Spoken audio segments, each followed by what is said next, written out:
Money laundering కేసులో పంజాబ్ పరిశ్రమల మంత్రి సంజీవ్ అరోరాని ఎన్ఫోర్స్మెంట్ డైరెక్టరేట్ అరెస్ట్ చేసింది. చండీగఢ్లోని ఆయన అధికారిక నివాసంలో శనివారం తెల్లవారుజామున సోదాలు నిర్వహించామని, మనీ లాండరింగ్ నిరోధక చట్టం కింద కేసు నమోదు చేశామని అధికారులు చెప్పారు. ఢిల్లీలోని 2 ప్రాంగణాలతో పాటు గురుగ్రామ్లోని ఉద్యోగ విహార్లో ఉన్న హాంప్టన్ స్కై రియాలిటీ లిమిటెడ్ కంపెనీలో కూడా సోదాలు జరిగినాయి.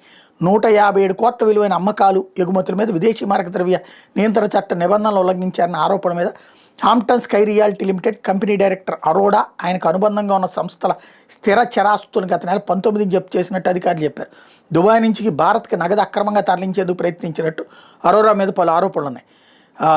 బెంగాల్ ఎన్నికలు ముగిసిన వెంటనే పంజాబ్లో ప్రధాని మోడీ ఈడీ దాడులు ప్రారంభించారంటూ ఇంకోవైపున కేజ్రీవాల్ ఆరోపించాడు. అంతేగాని తనకు సంబంధించిన మంత్రి అవినీతి గురించి మాత్రం ఈయన అవినీతికి వ్యతిరేక పోరాటం వాడు, ఇట్లాంటి అవినీతి పౌరుని మేము సస్పెండ్ చేస్తున్నామని కాకుండా కుట్ర అని చెప్తాడనమాట.